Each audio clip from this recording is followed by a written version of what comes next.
This video is information and education purpose only. We do not guarantee any income. एक चीज मैंने काफी time से नोटिस की है, बहुत सारे लोग प्राउडली बोलते हैं भाई आज 5000 का प्रॉफिट बना, कोई बोलता है आज ट्रेड मस्त गया, तो कोई क्रिप्टो का स्क्रीनशॉट शेयर करता है, कोई इंट्राडे का पीएनएल। और ऑनेस्टली ये सब देख कर ना अच्छा लगता है, क्योंकि अर्निंग करना हर इन्वेस्टर का गोल होता है।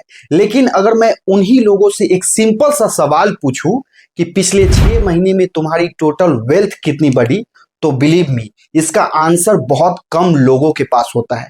इसका रीजन भी काफी सिंपल है। प्रॉफिट कमाना और वेल्थ बनाना दोनों अलग चीज है। प्रॉफिट आज बना ली, कल किसी और ट्रेड में चला गया, कभी मार्केट ने वापस ले लिया, तो कभी वही पैसा शॉपिंग, गैजेट्स, अननेसेसरी एक्सपेंसेस में खर्च हो गया। रिजल्ट ये होता है कि हम रेगुलर प्रॉफिट तो देखते रहते हैं, लेकिन कुछ साल बाद पीछे मुड़कर देखते हैं तो रियलाइज होता है कि एक्चुअल में वेल्थ उतनी क्रिएट ही नहीं हुई जितनी होनी चाहिए थी। इसलिए एक्सपीरियंस्ड इन्वेस्टर हमेशा एक चीज फॉलो करते हैं, वो सिर्फ अर्निंग पर फोकस नहीं करते बल्कि वेल्थ प्रिजर्वेशन पर भी उतना ही फोकस करते हैं। मतलब जो पैसा आप कमा रहे हो उसका एक छोटा सा पोर्शन फ्यूचर के लिए अलग रखना भी उतना ही जरूरी होता है, क्योंकि लॉन्ग टर्म फाइनेंशियल ग्रोथ सिर्फ प्रॉफिट से नहीं, कंसिस्टेंट सेविंग हैबिट्स से बनती है। अब जब वेल्थ प्रिजर्व करने की बात आती है तो एक एसेट जो सालों से लोगों के पोर्टफोलियो का पार्ट रहा है वो है गोल्ड। चाहे मार्केट ऊपर हो या नीचे, बहुत सारे इन्वेस्टर पोर्टफोलियो में गोल्ड को एक लॉन्ग टर्म एसेट की तरह देखते हैं। लेकिन यहां भी एक कॉमन मिसकंसेप्शन, लोगों को लगता है कि गोल्ड में सेविंग या इन्वेस्टमेंट शुरू करने के लिए एक साथ बहुत बड़ा अमाउंट चाहिए। इसी वजह से लोग गोल्ड को फ्यूचर के लिए प्लान तो करते हैं लेकिन उसकी शुरुआत कभी नहीं कर पाते। लेकिन आज के टाइम में टेक्नोलॉजी की वजह से ये काफी इजी हो गया है।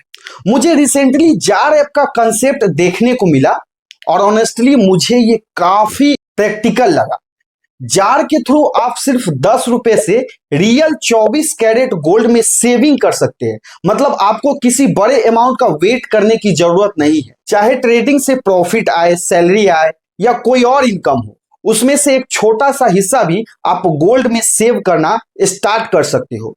और मेरे हिसाब से इसका सबसे यूजफुल फीचर है ऑटो सेव।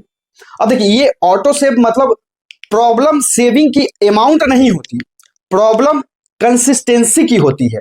हम सब सोचते हैं कि कल से सेव करेंगे, नेक्स्ट मंथ से सेविंग करेंगे, लेकिन भूल जाते हैं। अक्सर लोगों के साथ यही होता है।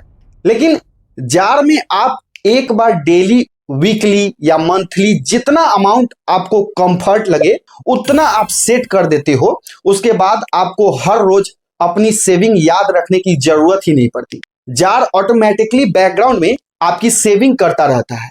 इससे सेविंग एक हैबिट बन जाती है और धीरे धीरे आप रियलाइज किए अपना गोल्ड कॉपर्स बिल्ड भी करते हो। अब नेचुरली डिजिटल गोल्ड को लेकर ट्रस्ट का क्वेश्चन भी आता होगा कि भाई ये जो डिजिटल गोल्ड है इसमें क्या ये सही है? तो आपको बता दे, जार में जो भी 24 कैरेट गोल्ड आप सेव करते हैं वो रियल 24 कैरेट फिजिकल गोल्ड से बैक्ड होता है और आपके नाम पर स्टोर होता है।